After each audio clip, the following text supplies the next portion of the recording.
Bismillahirrahmanirrahim.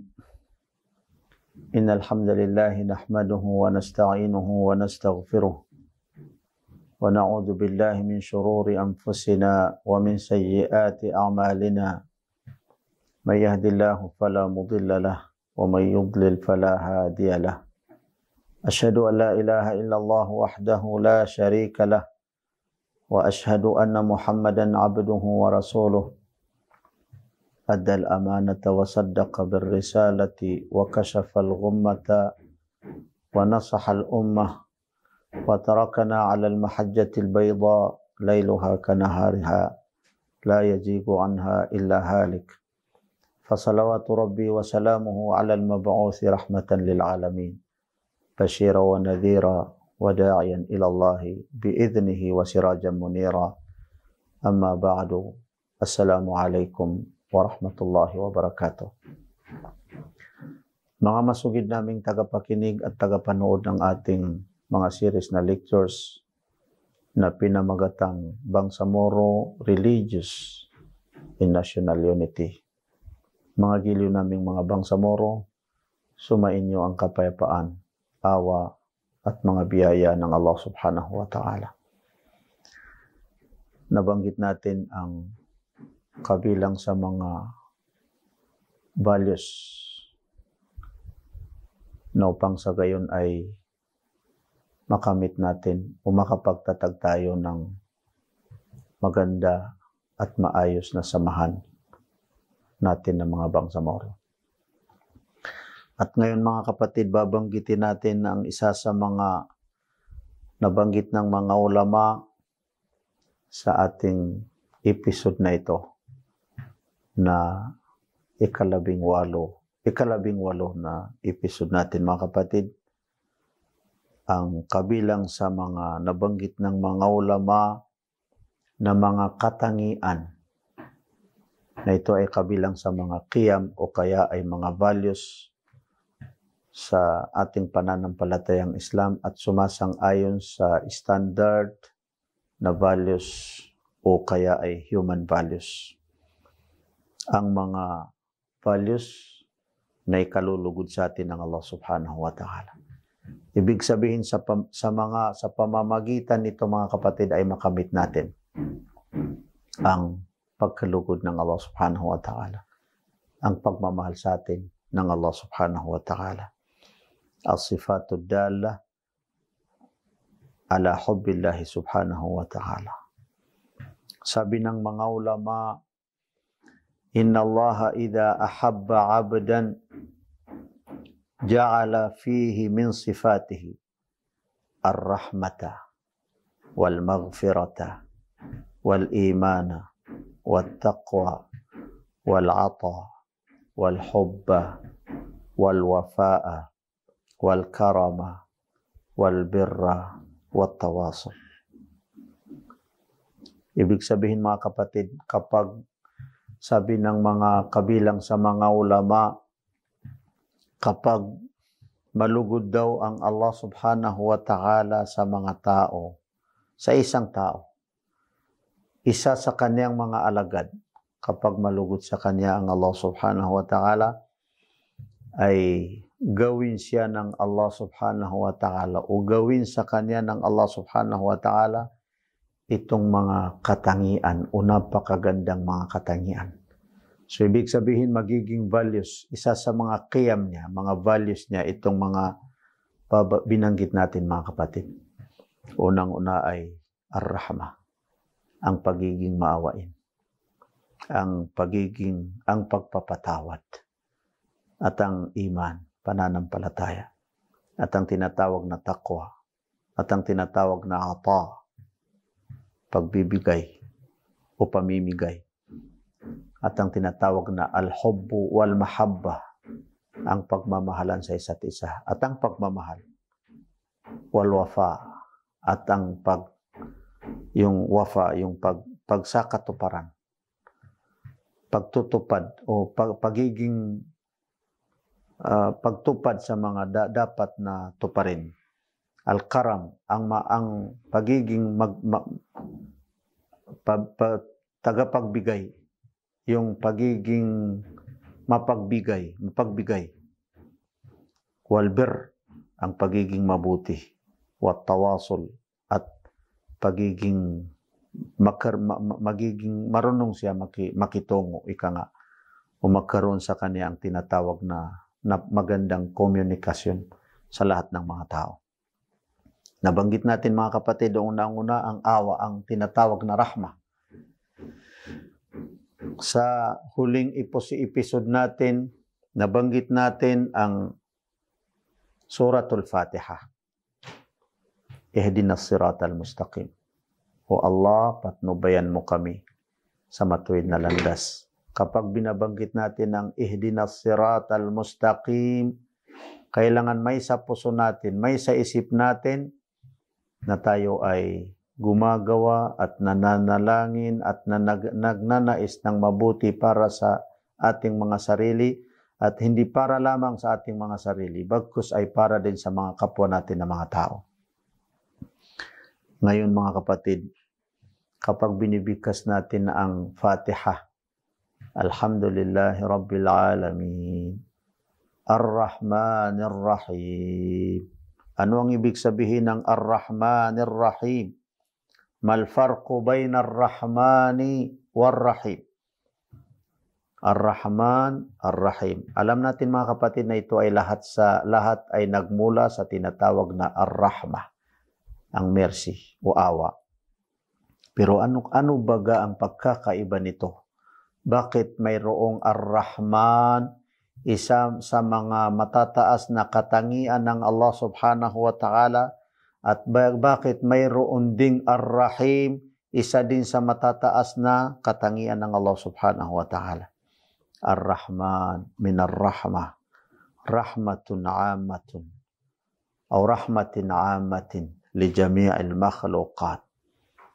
Kapag yung pangalan ng Allah subhanahu wa ta'ala at katangian ng Allah subhanahu wa ta'ala na Ar-Rahman, mga kapatid, huwag niyo kalimutan na ang ibig sabihin nito kapag binibigkas natin ng Ar-Rahman, kapag maalala natin na ang Allah ay Ar-Rahman, huwag nating kalimutan na itong sinabi na awa ng Allah ay para sa lahat ng kanyang mga nilikha.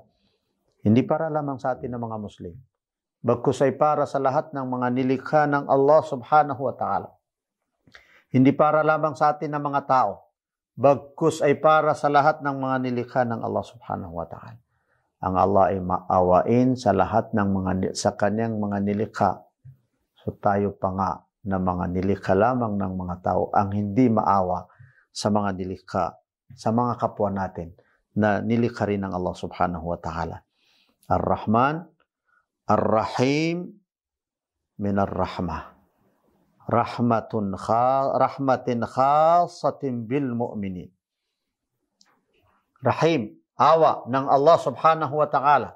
Isa sa kanyang mga katangian na maawain, higit na maawain. Itong awa ay special na awa ng Allah sa mga nananampalataya sa kanya. Pero doon sa kabilang araw lamang mga kapatid, doon natin higit na makamit ang awa ng Allah subhanahu wa ta'ala sa mga nananampalataya. So dito sa sa ibabaw ng mundo, huwag natin kalimutan. Kahit pakaawan tayo ng Allah subhanahu wa ta'ala sa kabilang araw, pero nararapat din na tayo ay maawa sa kinakaawaan ng Allah subhanahu wa ta'ala sa lahat ng kanyang mga nilikha. Kahit sa mga hindi sumasampalataya. Minsan naisip lamang natin dahil tayo ay sumasampalataya, tayo ang mabuting mga tao sapagkat nanampalataya, mga Muslim. Pero hindi na tayo maawa sa hindi mga Muslim. Hindi ganun mga kapatid. Sapagkat nilikha sila ng Allah subhanahu wa ta'ala. Naaawa sa kanila ang Allah subhanahu wa ta'ala. So tayo pa nga ang hindi maawa sa kanila. Pati ang Allah na lumikha sa kanila, bagaman sila'y sumusuway at hindi sumampalataya sa Allah subhanahu wa ta'ala, pero kinakaawan din sila ng Allah subhanahu wa ta'ala. Pinagkakaluban din sila ng Allah subhanahu wa ta'ala ng mga biyaya. So tayo pa nga ang maghadlang na para sila'y mapagkaluban ng mga biyaya na mula sa Allah subhanahu wa ta'ala. Tingnan natin ang isa sa mga talata ng Allah subhanahu wa ta'ala. wa kana bil mu'minina rahima. Suratul Ahzab. Ang Allah subhanahu wa ta'ala ay katangian niya na maawain. Ang binanggit dito ng Allah subhanahu wa ta'ala ay ang kanyang awa sa mga nananampalataya. Doon sa kabilang araw. Hindi dito lamang sa mundong ito. Sapagkat dito sa mundong ibabaw, makikita natin na ang mga biyaya ng Allah ay para sa lahat. Hindi lamang tayo ang mga mayaman na mga nananampalataya. Pati yung mga hindi nananampalataya, hindi mga Muslim, ay minsan, diyan din natin nakikita sa kanila yung kayamanan, mga kapatid. So, ibig sabihin, saan nagmula? Hindi para nagmula sa Allah, awa din sa kanila ng Allah subhanahu wa ta'ala. Tingnan natin ang isa sa mga talata ng Allah subhanahu wa ta'ala sa Suratul Taubah. Laqad ja'akum rasulun min anfusikum, azizun alayhi ma'anittum, harisun alaykum bil mu'minina raufur rahim. Katotohanan, sabi ng Allah subhanahu wa ta'ala ayon sa pagpapaliwanag ng talatang ito ng Allah subhanahu wa ta'ala, katotohanan na dumating sa inyo ang sugo na mula, messenger na mula sa iyong mga sarili, ibig sabihin kapwa niyo na mga tao. Awa ng Allah subhanahu wa ta'ala sa atin, na ang ating huwaran, ang ating propeta, ang sugo na ipinadala sa isinugo ng Allah subhanahu wa ta'ala sa atin ay kapwa nating tao. Sapagkat kung ang sugo sa atin na magiging huwaran natin ay mga anghel, kailanman ay hindi natin kakayanin na huwaran ang mga anghel. Laqad ja'akum rasulun min anfusikum, azizun, siya ang pinakamataas sa inyo o kaya'y marangal sa inyo, alayhi ma'anittum, nasasaktan siya kapag kayo ay nasasaktan, naghihirap siya kapag kayo ay naghihirap. Kung ano ang nararamdaman nyo, nararamdaman ni Propeta Muhammad sallallahu alaihi wasallam. Hindi kayo pinababayaan. Tingnan niyo mga kapatid, hindi kayo pinababayaan. Address sa lahat ng mga tao. Harisun alaikum. Siya ay nagmamalasakit sa inyo. Nagmamalasakit sa inyo.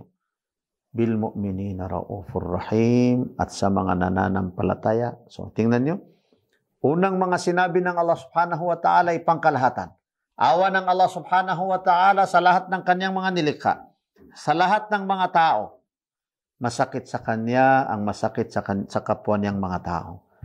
Nagmamalasakit siya sa kapwa niyang mga tao. Siya ay marangal sa mga kapwa niyang mga tao. Pero pagdating sa mga nananampalataya, raufur rahim, maawain si Propeta Muhammad sallallahu alaihi wasallam, at siya rin ay rauf, ibig sabihin yung tinatawag na ar-rifq, ar-ra'fa bima'na ar-rifq. Ibig sabihin yung mahinaon, yung mababa ang kalooban ni Propeta Muhammad sallallahu alaihi wasallam sa kanila.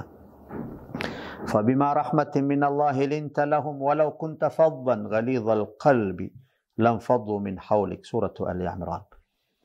Nang dahil sa awa ng Allah, nang dahil sa awa na galing mula sa Allah subhanahu wa ta'ala, linta lahum, ikaw ay naging mahinaon sa kanila. Yung hindi matapang, yung hindi, yung maano ba, mahina, umalambot ang kalooban mo sa kanila.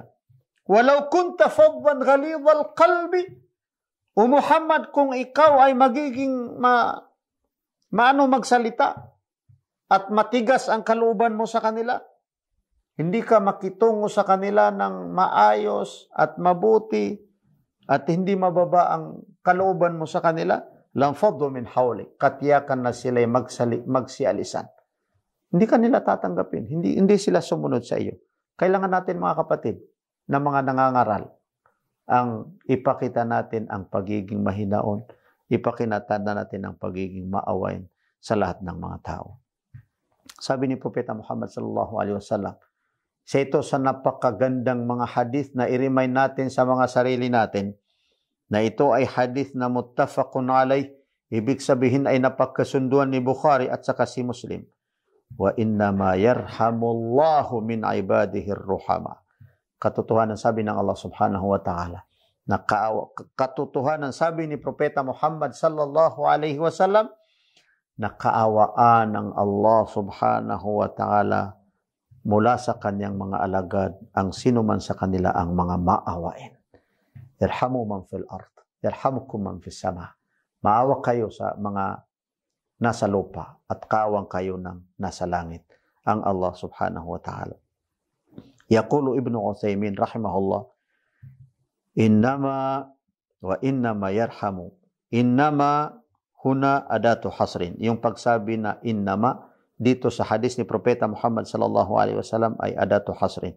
Ibig sabihin, ang taong maawa lamang sa kanila ang Allah subhanahu wa ta'ala ay sinumang mga tao na maawain na mga tao. Fa idza ra'aita min nafsika riqqatan walinan li'ibadillah fa abshir bil khair. Kapag mapansin mo sa sarili mo ang riqqatan, makita mo sa sarili mo na malambot yung kalooban mo, yung hindi matigas. Walinan, malambot ang pamamalakad mo, pamamaraan mo sa mga alagad sa mga alipin ng Allah subhanahu wa ta'ala. Maganda ka, malambot, mahinaon ka, makitungo sa mga tao. Fa-abshir bil khair. Ibig sabihin, pinagkalubang ka ng mabuti ng Allah subhanahu wa ta'ala. Fa inna hadha unwanun ala rahmatillahi iyak, sapagkat yan ay palatandaan na ikaw ay kinaaawaan ng Allah subhanahu wa ta'ala. Ibig sabihin, nakakamit mo ang mercy ng Allah subhanahu wa ta'ala. Ano ang kabaliktaran, mga kapatid? Kapag mapansin mo sa sarili mo ang tigas, ang tigasin, wala ng awa, hindi na pwedeng lalambot ang kalooban mo, ibig sabihin, malayo ka sa awa ng Allah subhanahu wa ta'ala. Ipagpatuloy natin inshallah itong napakahalaga na values o kaya ihalaga natin ng mga bangsamoro na sumasang-ayon sa human values. Inshallah.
Mga giliw naming mga bangsamoro, nabanggit natin ang isa sa mga katangian na sinabi ng mga ulama na kapag makakamit natin, mapa sa atin insyaAllah. Ito ay magiging values natin o halaga natin, ay makamit natin ang pagmamahal ng Allah subhanahu wa ta'ala sa atin. Kabilang dito, mga kapatid, bukod sa tinatawag na ar-rahmah, ay ang tinatawag na al-maghfirah. Nabanggit natin ang isa sa mga talata ng Allah subhanahu wa ta'ala sa suratu Ali Imran. فَبِمَا رَحْمَةٍ مِّنَ اللَّهِ لِنْتَ لَهُمْ وَلَوْ كُنْتَ فَضًّا غَلِيظَ الْقَلْبِ لَانفَضُّوا مِنْ حَوْلِكَ. Karugtong ng talatang ito ng Allah subhanahu wa ta'ala. فَاعْفُ عَنْهُمْ وَاسْتَغْفِرْ لَهُمْ وَشَاوِرْهُمْ فِي الْأَمْرِ. Iniatas ng Allah subhanahu wa ta'ala na patawarin sila. So, ibig sabihin, at ipanalangin sila ng pagpapatawad. Ipanalangin natin sila na para sila ipatawarin ng Allah subhanahu wa ta'ala. Patawarin mo sila at ipanalangin mo din sila na patawarin sila ng Allah subhanahu wa ta'ala kapag sila'y nagkamali. Ganyan, mga kapatid, ang isa sa mga values, napakagandang halaga sa ating pananampalatayang Islam na sumasang-ayon sa human values, mga kapatid, na kung mapasa atin, wala tayong makikita na kadahilanan upang tayo ay hindi magkakaisa at hindi natin makamit ang tinatawag na pagkakaisa ng mga bangsamoro. Al-iman, ang pananampalataya, ang maging sumasampalataya, na ito ay natalakay natin sa mga nakalipas na episode natin mga kapatid. Pero alalahanin natin ang isa sa mga hadis ni Propeta Muhammad sallallahu alaihi wasallam na al-iman huwa ma waqqara fil qalbi wa saddaqahu al-amal. Ang pananampalataya ay kung ano mang titibok sa kalooban natin pagkatapos ay patunayan ng ating mga gawa. Ibig sabihin, nananampalataya sa Allah subhanahu wa ta'ala. Nananampalataya, naniniwala na ang Allah ay maawain. Marunong din tayo maawa. Napapatunayan natin na naniniwala tayo na ang Allah subhanahu wa ta'ala ay mapatawarin. Marunong din tayo magpatawad sa mga kapwa natin na mga nagkakamali sapagkat lahat ng mga tao ay nagkakamali. At taqwa, ang takot sa Allah subhanahu wa ta'ala. Ito ay napag-usapan natin mga kapatid ng medyo mahaba-haba ang pag-explain natin mga kapatid. Kabilang ito sa mga katangian o mga values upang sa gayon ay makamit natin ang pagmamahal ng Allah subhanahu wa ta'ala. Al-ata, ang marunong magbigay.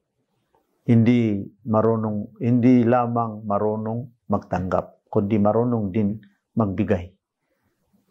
Hindi lamang pagtanggap mga kapatid. Sana ay marunong tayo mamimigay. Nabanggit natin sa mga napakaraming mga hadis ni Propeta Muhammad sallallahu alaihi wasallam ang hinggil sa pagiging maawain at hinggil sa pagiging tagapagbigay o marunong mamigay ng mga biyaya sa mga kapwa natin mga kapatid. Huwag natin kaligtaan ang isa sa mga hadis ni Propeta Muhammad sallallahu alaihi wasallam, al-yadul ulya khairun min al-yadis sufla. Ang kamay na nasa itaas ay higit na mainam kaysa kamay na nasa baba. Paano yun mga kapatid mangyari? Bakit higit na mainam ang nasa itaas? Kapag ikaw ay namimigay, nasa itaas ang kamay mo. So mas mainam ang kamay mo kaysa nasa ibaba yung mga tumatanggap lamang o binibigyan lamang ng mga kamay. So mas ikaw ang higit na mainam sa kanila. Al-hub, ang pagmamahalan. Ang pagmamahal at magpagmamahalan sa isa't isa. Ito ay napag-usapan natin mga kapatid, pero banggitin natin itong poem sa Islam. Idza sahha minkal wuddu fal kullu hayyinu wa kullu alladhi fawqa at-turabi turabu. Kapag idza sahha minkal wud, kapag maging tapat ka sa pagiging maawain, yung marunong ka maawa, marunong lumambot ang kalooban mo, fal kullu hayyinu, lahat-lahat ay maging magaan para sa iyo. Pero kapag hindi ka marunong maawa, hindi mahirap para sa iyo ang lahat-lahat. Wa kullu alladhi fawqa at-turabi turabu, lahat daw ng nasa ibabaw ng lupa ay lupa rin. Babalik din tayo mga kapatid sa ating pinanggalingan na lupa. Mga kapatid, mayroong sabi ng mga ulama na 3 trades o kaya ay pangangalakal na wala nang pagkalugi mga kapatid. Sinabi ng Allah subhanahu wa ta'ala sa surah Fatir, innal ladhina yatluna kitaballahi wa aqamus salata wa anfaqu mimma razaqnahum sirran wa alaniyah yarjuna tijaratan lan tabur. 3 daw mga kapatid ang mga trades o kaya ay mga pangangalakal na do not know the loss. Hindi na kailanman ay malugi. Sabi ng Allah subhanahu wa ta'ala, katotohanan na sila yaon na binibigkas nila ang aklat ng Allah subhanahu wa ta'ala. Ibig sabihin mga kapatid, tilawatul Quran, pagbibigkas ng mga talata. Pagbibigkas ng Quran. Wa aqamus sala, at sinasagawa nila ang pagdarasal. Ibig sabihin mga kapatid, ang pagdarasal. Ikalawa, pagdarasal. Wa anfaqu mimma razaqnahum sirran wa alaniyah. At sila yaon na ginagastos nila ang mga ipinagkaloob namin sa kanila na mga biyaya ng sikreto at lantad na paggastos. Sikreto at saka lantad na paggastos mga kapatid. Yarjuna tijaratan lan tabur, sila yaon ang mga tao na hinahangad nilang mga lakal o mangangalakal na wala ng pagkalugi ng kanilang pangangalakal mga kapatid. So tatlo itong nabanggit sa talatang ito ng Allah subhanahu wa ta'ala. Al-karam, ang pagiging mapagbigay. Ya ayyuhalladhina amanu rka'u wasjudu wa'budu rabbakum waf'alul khaira la'allakum tuflihun sa suratul Hajj. Sabi ng Allah subhanahu wa ta'ala, o kayo na mga nananampalataya, irka'u, magruko kayo, magruko, o kaya ay mangayumpapa, wasjudu, kayo ay mangayumpapa, wa'budu rabbakum, at kayo ay magsamba sa inyong Panginoon. Waf'alul khair. So inatasan tayo na magruko, mangayumpapa, magsujud, inatasan tayo na magsamba sa Allah subhanahu wa ta'ala. Inatasan din tayo bukod doon mga kapatid na gumawa ng mabuti. Waf'alul khaira, kayo ay gumawa ng mabuti, mainam. La'allakum tuflihun, para makamit nyo ang iflah, yung falah, yung magtagumpay kayo. Ibig sabihin, paano tayo magtagumpay mga kapatid? Magruko, magsujud, magsamba sa Allah subhanahu wa ta'ala at gumawa rin ng mabuti. Gumawa rin ng mabuti. Hindi lamang magsamba, bagkus magsamba at gumawa ng mabuti mga kapatid. Man anzara mu'siran aw wada'a anhu adkhalahu Allah fi dhillihi. Alam niyo mga kapatid, mayroong lilim ng Allah subhanahu wa ta'ala na walang makakalilim dito maliban sa may nabanggit sa mga hadis ni Propeta Muhammad sallallahu alaihi wasallam. Kabilang dito mga kapatid ang sinuman na kapag anzara, maghintay sa sinumang naghihirap. May utang sa iyo. Mayroon siyang utang na loob. Mayroon siyang dapat na bayaran sa iyo pero wala pa siyang na maibayad. So kapag hinintay mo siya, hindi mo siya pilitin at wada'anhu, kaya ipagbigay mo na sa kanya. Ibigay mo na sa kanya, kamo ay huwag mo na ako bayaran. Adkhalahu Allah fi dhillihi, makapasok sa paraiso at doon sa kabilang araw ay maging kasama sa makasilong sa mga silong o lilim ng na para lamang sa mga ito ay lilim ng Allah subhanahu wa ta'ala na ipagkaloob lamang sa mga ilan sa kanyang mga alipin o mga alagad. Ahabun nasi ilallahi anfa'uhum. Sabi rin ni Propeta Muhammad sallallahu alaihi wasallam, pinakamainam sa mga tao, sino mang makagawa, anfa'uhum, yung makapagdulot ng mabuti para sa kanyang mga kapwa na mga tao. Makagawa ng mabuti para sa kanila. Wa ahabbul a'mali ilallah, at ang kinalulugdan ng Allah subhanahu wa ta'ala na gawain, sururun tudkhiluhu ala muslim. Ang pagiging masaya na may pasok mo sa kalooban ng kapwa mo na Muslim. Maging masaya, malungkot siya pero mapasaya mo siya, isa yun sa kinalulugdan ng Allah subhanahu wa ta'ala na gawain. Aw taksifa anhu kurbatan, malungkot siya, may problema siya, masolve mo yung kanyang problema. Aw taqdi anhu daynan, mayroon siyang utang, hindi na makabayad, babayaran mo ang kanyang utang. Aw tatruda anhu ju'an, nagugutom siya, pakainin mo siya, bigyan mo siya ng mga pagkain, mawala ang kanyang pagkagutom. Isa yan sa mga kinalulugdan ng Allah subhanahu wa ta'ala. Wa an Anas bin Malik radhiyallahu anhu qala, kana an-nasu